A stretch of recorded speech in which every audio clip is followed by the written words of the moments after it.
네, 인재를 기업이 스스로 키우고 정부는 비용을 지원하는 좀 더 똑똑한 일자리 정책이 내년부터 본격화될 걸로 보입니다.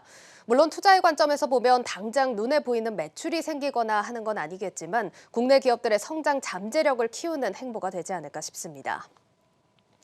그리고 오늘 모처럼 공식 석상의 모습을 드러내기도 했지만 요즘 기업 쇄신에 박차를 가하는 인물 하면 이재용 부회장을 꼽을 수 있죠. 중국 스마트폰 시장에서 점유율을 되찾는 게 삼성전자의 최대 과제 중에 하나일 텐데 엎친 데 덮친 격으로 강력한 경쟁사 샤오미가 내일 차기 제품을 선보입니다. 점유율 0%대 삼성전자 새로운 전략을 고심하고 나섰습니다. 방서우 기자입니다. 오는 28일 공개될 예정인 샤오미 12 시리즈는 아이폰이나 갤럭시 시리즈보다도 먼저 고성능 칩셋을 탑재한 것이 특징입니다. 스마트폰 두뇌에 해당하는 애플리케이션 프로세서에 퀄컴의 스냅드래곤 8 1세대가 세계 최초로 적용된 겁니다. 스냅드래곤 8 1세대는 전작 스냅드래곤 888에 비해 CPU 성능이 20%, 전력 효율은 30% 개선됐을 뿐 아니라 4,000배 이상의 카메라 데이터를 처리할 수 있습니다.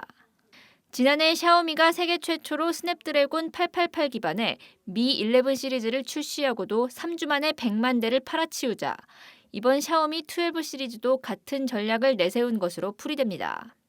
중저가 폰을 넘어 프리미엄 폰까지 흥행시킨 샤오미의 활약에 삼성전자도 모처럼 칼을 뽑았습니다. 점유율 0%대의 굴욕을 더는 참을 수 없었던 겁니다.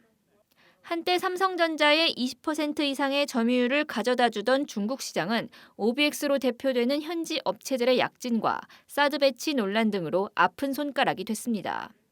최근엔 미중 갈등 격화에도 불구하고 애플까지 선전하며 삼성전자의 입지는 더욱 좁아졌습니다. 삼성전자는 중국 내 점유율을 회복하기 위해 삼성만의 독보적인 플래그십 스마트폰에 주력할 전망입니다. 도시화와 함께 소득 중상층 인구가 증대되며 플래그십 제품 수요가 늘었기 때문입니다. 지난 10월엔 애플이 현지 업체들을 제치고 중국 스마트폰 1위를 기록하기도 했습니다. 올해 라인업을 확대하고 가격을 내리고 소비자들한테 교체 수요를 일으킬 수 있는 유발을 준다면은 내년도에는 절대적인 규모가 늘어날 수밖에 없다는 거죠. 프리미엄 브랜드를 확보해야지만이 높은 수익성을 가져갈 수 있습니다. 삼성이 내년 2월 신제품 출시를 앞두고 구형 폴더블 폰 출고가를 20만 원가량 낮춘 것도 그 일환입니다. 연말 특수를 이용해 재고를 소진하는 동시에 폴더블 폰 대중화를 앞당기겠다는 목표입니다. 특히 신제품 갤럭시 S22는 스테디셀러 갤럭시 노트 스펙이 최대한 구현될 것으로 예상돼 갤럭시 팬덤 구축에 일조할 것이라는 기대가 큽니다. 이와 함께 스마트폰과 TV, 가전 등 세트를 통합한 DX 사업 부문 내에 중국 사업 혁신팀을 신설해 중국 스마트폰 사업을 재정비할 방침입니다.